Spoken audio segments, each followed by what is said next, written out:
What is up, everybody? Welcome to another episode of AMA. I'm going to be answering your questions right now. And by the way, if you ever want to have one of your questions answered, you need only email connect@impacttheory.com. That's connect@impacttheory.com.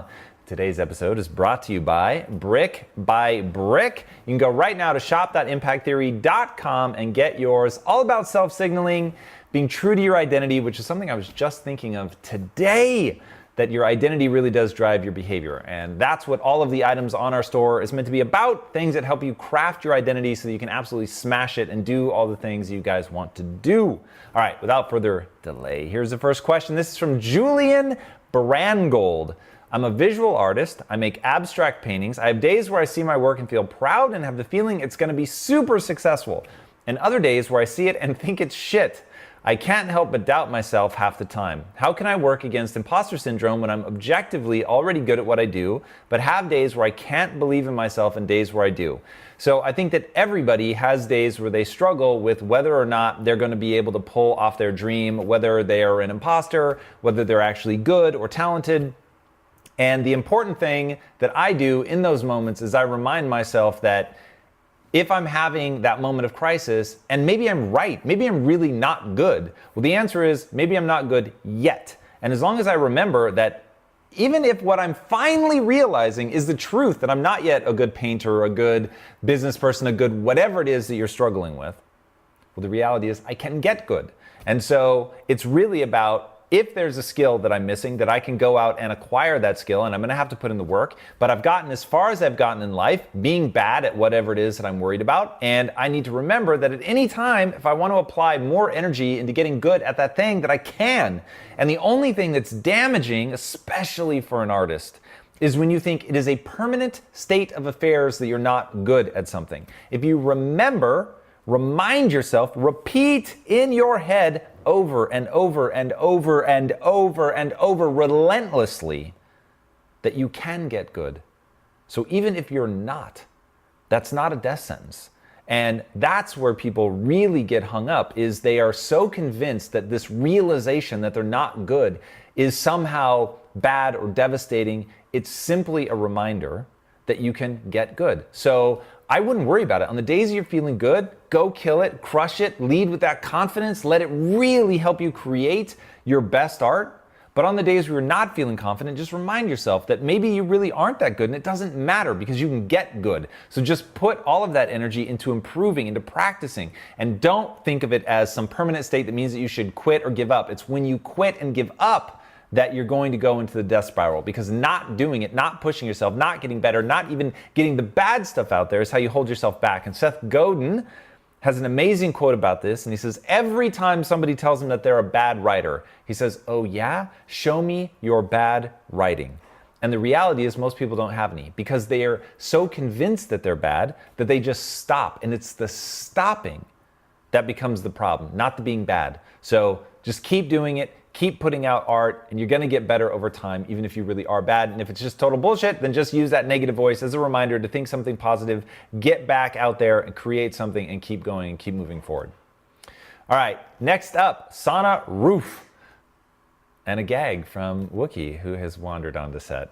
What books would you recommend for someone to read who wants to start their own business but doesn't know much about business at all? What steps do you have to take to get in the game? Okay, so the first book that I would recommend reading on the subject of building a business is The E-Myth Revisited by Michael E. Gerber. I think that is one of the most important books on small businesses that there are, and understanding the difference between working on your business and working in your business. It is really important to differentiate between the two, and most people end up creating just a job for themselves. They're not able to scale the business because they're so myopically focused on doing that thing that they're unable to scale the business. And the example that he gives in the book is somebody who's a baker, and what they end up doing instead of creating a baking business is they end up just essentially creating a very stressful job for themselves as a baker, because they're doing all the baking, they also have to do all the bookkeeping and all of that, and so they have absolutely no time to grow their business, to get out from under the weight of the day-to-day obligations of the business, and that is the death knell for many people. And then I will say on top of that, The most important thing you could do in starting your business would be to just start your business. So rather than going out and reading 1,000 books and thinking that somehow, some way you're actually going to be prepared to start your business, it's a bit like people always told me about having kids, which is that there's no right time to have a kid, just have one. Now that's terrible advice with kids because you can't just declare bankruptcy and walk away from a child, but you can a business. So if your business is an abject failure, you can walk away from it. And as long as you didn't get yourself into a crushing amount of debt, it should be something that you can relatively easily, and with some serious damage to your pride, of course, be able to walk away. And if you're really clever, you'll understand that letting it damage your pride is not very smart and that you really just need to be looking for the lesson, even in the failure, and going forward and doing it again next time, getting better, improving, and then having greater odds of success. So the only thing that I will say is try not to get yourself into debt. And also, I'm not a big fan of burning the ships at the shore. I get the motivation behind it, but the reality is most of us are terrible at the beginning. So burning your ships at the shore does not make you a better fighter. It just means you're going to fight harder, and that's awesome, and that's definitely part of the equation. But being a great fighter is also something that is really important. But if you die on the shore where you burned your ship, you don't get time to become a better fighter. So my thing is keep the job and do a nights and weekends thing so that you're building your business, learning, making all the stupid mistakes early while you still have the paycheck coming in. That is a far better way to do it.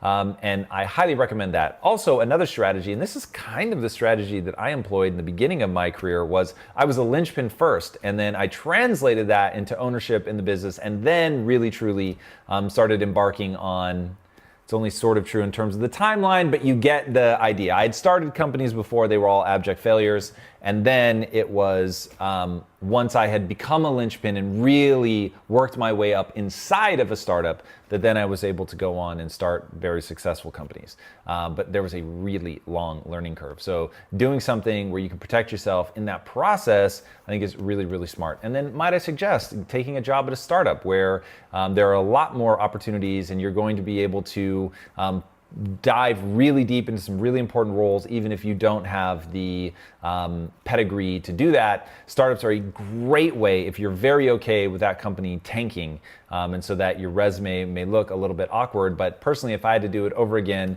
I would seriously consider doing that. Just immediately starting in startups where I can have really important jobs off the bat, outpace my pedigree just through hard work and really throwing myself into helping and being useful.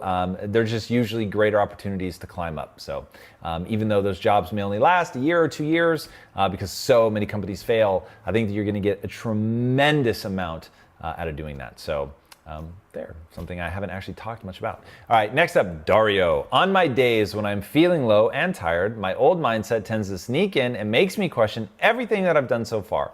I feel like it's easier to appreciate and acknowledge materialistic accomplishments than self-improved ones that aren't visible. How do I make myself appreciate my journey and self-improvements without seeking to hear it from others? Okay, so this is a game where you want to start looking back on your life in 10-year increments. If you're young, this should be really powerful, because if you're 22 and you think back to when you were 12, I really hope that there is a chasm of knowledge and maturity, if nothing else.